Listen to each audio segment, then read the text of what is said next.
In The Empire Strikes Back, Luke Skywalker loses two things on Cloud City: his hand and his father's lightsaber. Both fall into the reactor shaft below Bespin, taken by Darth Vader in the duel that ends with 3 words that change everything Luke thought he knew about himself. When we see Luke again, a year has passed, and the lightsaber in his hand is not blue anymore. This is the story of how that happened, and why the real explanation and the in-universe explanation tell 2 very different stories. Return of the Jedi opens with Luke nowhere to be seen. C-3PO and R2-D2 cross the Tatooine desert alone, heading toward Jabba's palace.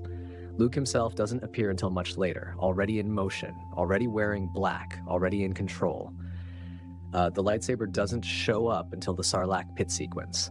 R2-D2 ejects it from his dome compartment. Luke catches it midair and ignites a blade that is unmistakably green. No explanation is given on screen, no dialogue addresses it. The audience is simply expected to accept that Luke has a new weapon now and move on. Vader notices, though. When Luke later stands before him on the second Death Star, Vader looks at the hilt and says, "I see you have constructed a new lightsaber.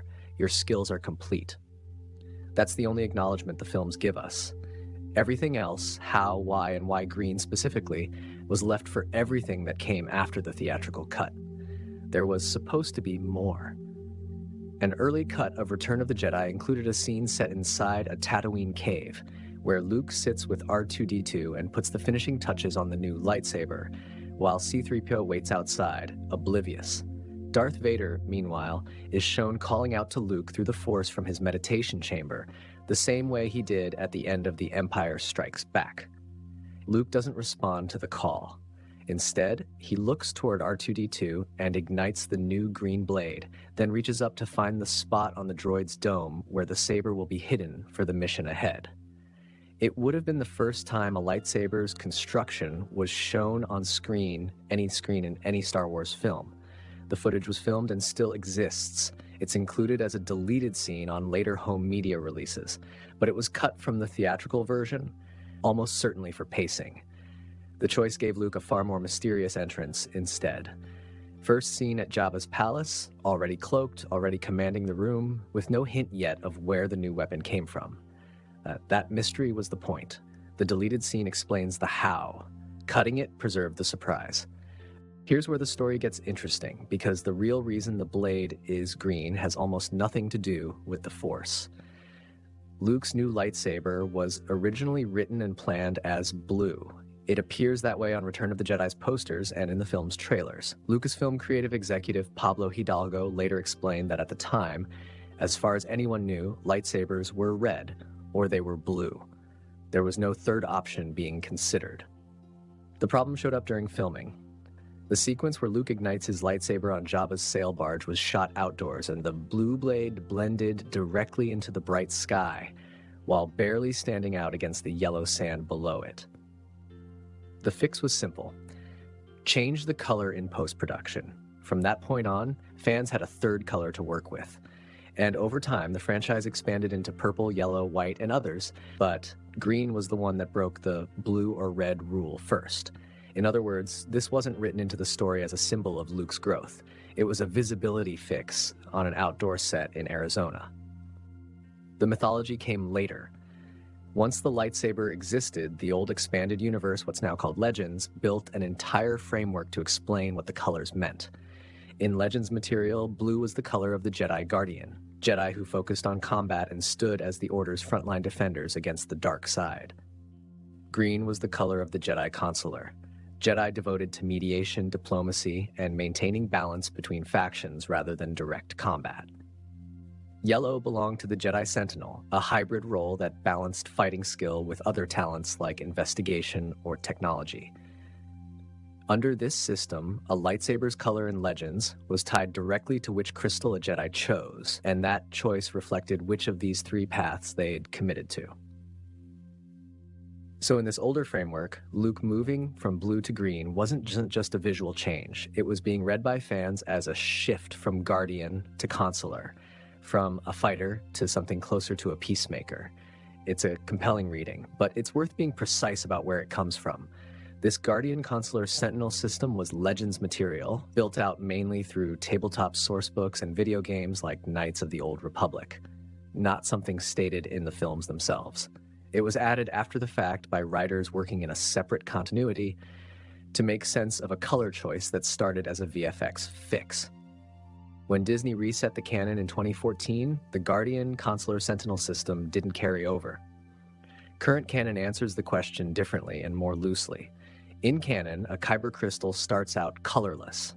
When a force-sensitive person first connects it, the crystal attunes to that person and takes on a color reflecting their spiritual alignment with the Force.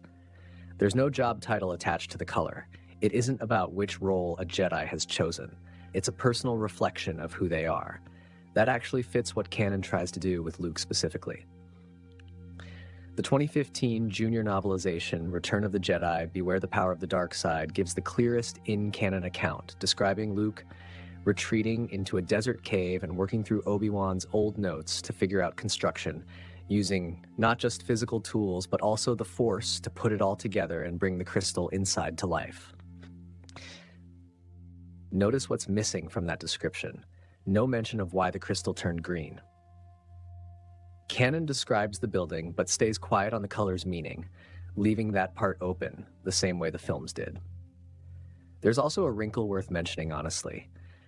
Canon isn't fully consistent on when this happened. The novelization places construction in a cave on Tatooine, but a separate canon comic, Age of Rebellion, Luke Skywalker, shows him already wielding the green blade on a mission set earlier, between The Empire Strikes Back and Return of the Jedi. That's a minor continuity gap. Not a major one, but it's there. Whatever the real reason behind the choice, the effect on the audience in 1983 was real.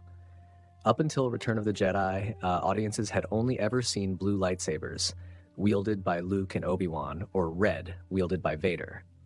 That was the entire visual language of the saga up to that point. Blue meant Jedi, red meant Sith, green broke that binary without any dialogue explaining it. The audience had to register, instantly and without being told, that something about Luke had changed. He'd built something himself. He wasn't carrying his father's weapon or his mentor's hand-me-down. He'd made his own.